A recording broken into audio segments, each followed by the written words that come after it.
Hi everyone! Welcome back to my channel, and for today's video, nandito tayo sa may best property right now na ma-offer ko. Actually, very near Tagaytay Twin Lakes. Ito mismo yung road going to Tagaytay Twin Lakes, so around 15 minutes, no? And yeah, itong road naman na to is going to Naik, or pwede kang dumiretso dyan Panasugbu or Kaibang Tunnel. And ito mismo ay magiging guardhouse of the property, no? Entrance, concrete road. So yeah, ito, ikot tayo guys para makita nyo po yung undergoing construction natin. Alright, so tara. Bago pala, para makita nyo rin pala yung kabuuan nito is I will show you a drone shot kung gaano ba kalaki yung property natin na to, with mountain view, which is si Mount Alamitan. So paliparan natin siya ng drone shot that you will see here on 3, 2, 1 right there.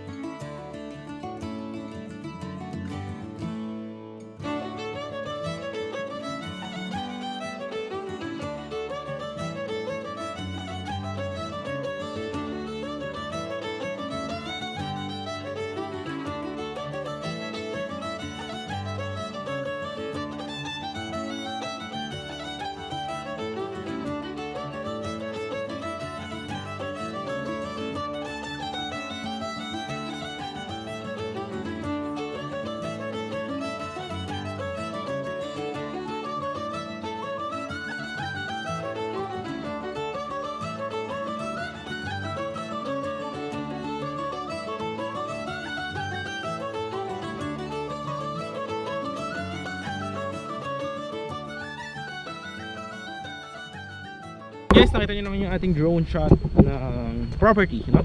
So, ano na yan, early pa yon. So, this one is undergoing construction. Yan yung ating mga equipment, no? And inaayos na po yung ating mga roads. Yan. Yan, no? Is nile-level po yan siya. Alright, so tara, let's go ahead and tingnan natin yung property para makita nyo yung mga available lots. Actually, may available lots dito lang guys, diretso lang dito. Ayan, doon lang sa may gilid na yun, sa may 1 lot doon, no? 250 square meter, 4.5 lamang po per square. So ito pala yung main road. Yan, ito yung magiging concrete road. So from here, yan, up to this one, so around 10 meters, kasya dalawang sasakyan. Ayan na mismo yung highway. So gated property siya, no? Up to here. Alright, so siguro para makita nyo muna yung ano magiging itsura nitong property after the full construction is I will show you drone shots of our finished project subdivisions, no? That you will see here on 3, 2, 1 right there.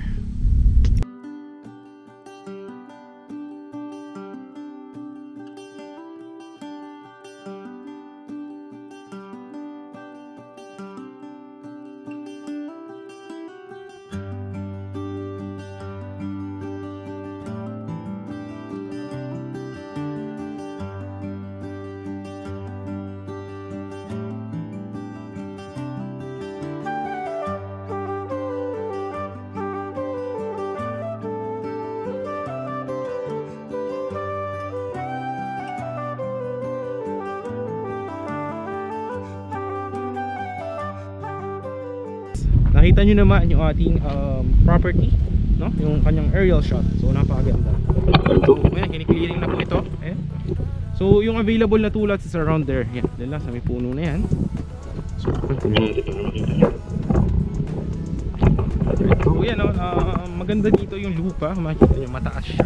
Ayan, talagang maganda yung, kumbaga, mataba yung lupa. Ayan, para makita nyo yung dulo na itong property is, tingnan natin dito. Alright, so meron tayong yan, 2 lots here. Yan, 2 lots po yan dyan. Pero yan, ito, ile-level pa yan, no? Ile-level pa po yan dito. Alright, tapos tignan natin yung overlooking natin ng mga lots. Meron dyan 1 lot pala, tapos yan na mismo yung entrance. So napakalapit lang, no? Yan lang mismo yung concrete road na gagawin. Yan na yung guardhouse. Tapos punta naman tayo sa mga overlooking lots kung ano yung available pa doon. So tara, let's go ahead. Natin yan. So right now it's 10 AM in the morning, Sunday, no? Tara, punta tayo dyan. Medyo pawis lang ako ngayon, pero pag umaga dito, tsaka pag mga madaling araw, gabi, yan, malamig po. Actually malaki yung property hanggang doon yun, no? Yung dulo pala nito magkakaroon ng perimeter fence. dito malapad yung main road, no? Yan. So dyan yung magiging perimeter fence nya. Alright. Tapos magkakaroon din dito ng playground, parks and playground, tapos lines for water and electricity, no?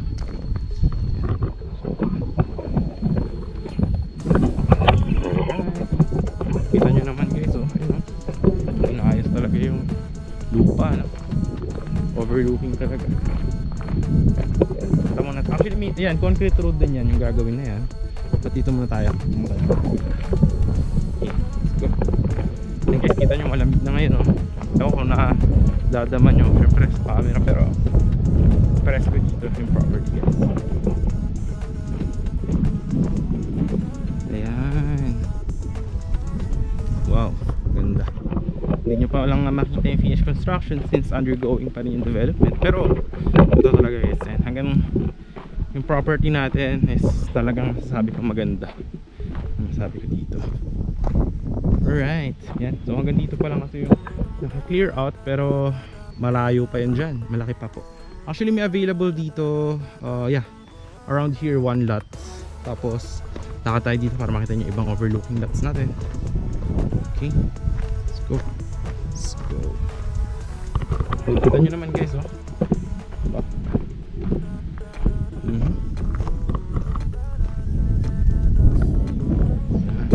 Ganda, no? Overlooking talaga siya guys. Actually dito, ayan yung mountain view, Mount Talamitan guys.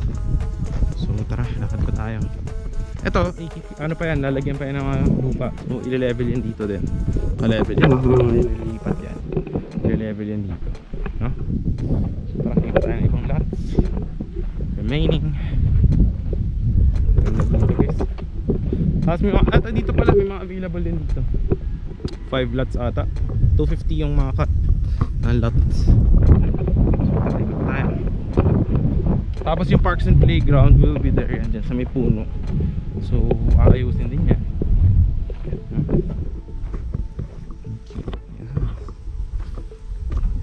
So ayan dyan yung parks and playground yan. Tapos yun dito may mga available lots din.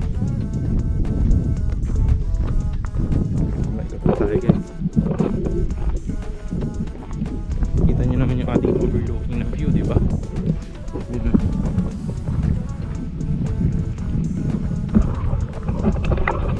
Diyan may mga available lots din dito. Mga ayan dyan, mga 250 square meter. Yan, i-level din yan dyan. Kasi ayusin pa din ito eh. Yung mga lupa. Dito wala, sold out na to lahat. Diyan, sold out. Dito concrete road, ito. Ayan, concrete road yan dyan. Padiretso palabas doon sa may entrance. Alright, kita nyo naman yung lapad ng property natin, no? Over, talagang ano dito, sariwa ang hangin. Tapos papakita ko later on yung property kung gaano siya kalapit sa Tagaytay Twin Lakes sa end of this video, kaya stay tuned, no? Okay. Dito wala na rin available dito. Ayan dyan may mga available dyan sa gitna. Tsaka dyan sa may mga overlooking. Okay, ito yung dulo ng property guys. Ito siya guys. Yan, diba?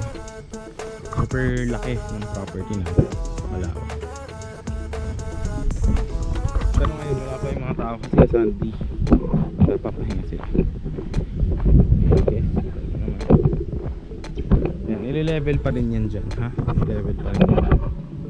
Dito wala na available dito eh. Pero dito ayun, overlooking yan dyan ng Mount Talamitan. Yan.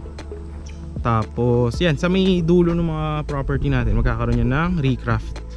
So ano yung recraft? Ano siya? Yun yung parang pundasyon, strengthening ng property para hindi siya magkaroon ng landslide. Yan. Pero dito sa Magallanes wala pa naman mga ganong cases. Pero syempre mas maganda na yun, sigurado.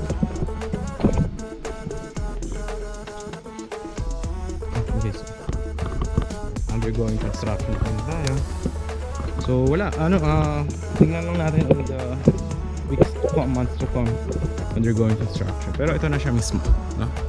Alright. So yun, may mga available lots pa kasi konti na lang, parang last 8 lots na lang ata, yun. Ito may mga available din dito, yan banda dyan. So overlooking po yan. Alright. So yun lang yung ating property tour for today. Hope nagustuhan nyo. So ilalagay ko yung ating property or site ng simula doon sa Tagaytay Twin Lakes coming here, ha? If you do like this video, kindly hit the thumbs up, like button, and share mo na rin and subscribe our channel para lagi updated to our next upcoming videos. So yun lang guys, thanks for watching, and yeah, please watch our site tour from Tagaytay Twin Lakes up to this one. So yun lang, God bless po sa lahat, and bye bye guys. So didiretsuhin lang po natin yan dyan, and then pakanan doon sa Magallanes po.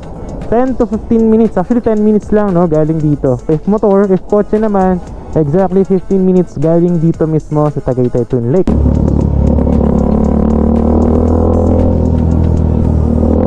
Yan. So yan, oh, nakita nyo yung kalye na yan. Doon yung didiretsuhin papunta sa property. Alright. So tara, let's go. Actually napakalamig dito ngayon guys, oh. Kung nakikita nyo lang, nagpa-fog. Napakalamig guys. Ayun, oh, tinan nyo. Doon sa property na sinasabi ko, ganito din guys, ang lamig. At mataas siya, mataas. Ngayon, oh, kung makikita nyo, lamig. Buti naka-jacket ako. Ayan. So ayan guys, dito. Ayan, oh, kakanan tayo dito. Tapos dire-diretso lang yun guys. Ayan, kakanan tayo dyan. 15 minutes lang, dire-diretso lang po ito. Alright. Yun naman yung ano rito, yung vibes, oh. Tignan nyo, oh. Tagaytay talaga. Actually giniginawa ko ngayon guys, lamig. Hi guys, so dito guys, dire-diretso na to papunta na sa property. Yan. So ito guys, dire-diretso na yung papuntang property. About 5 to 10 minutes, 5 to 8 minutes guys. Yan. So ito guys, yung dire-diretso na yan, mga ano yan, papunta na yun sa property sa natin na along the highway. Tapos mga 5 to 8 minutes lang. But if you are from Manila or from Expressway, no, meron to galing ng Calax. Itong butas na to. Imbis na dadaan ka ng mga Tagaytay, pwedeng dito ka na dumiretso. Ayan, inaayos yun guys, diretso yan papunta dun sa Calax, no. Ayan. So yan, pag natapos na yung construction yan, yun, dire-diretso ka na sa property mo, sa farm mo. Malapit na tayo sa property. Ayan, ganda, oh, diba? Tapos 10 to 15 minutes lang from from Tagaytay Twin Lakes.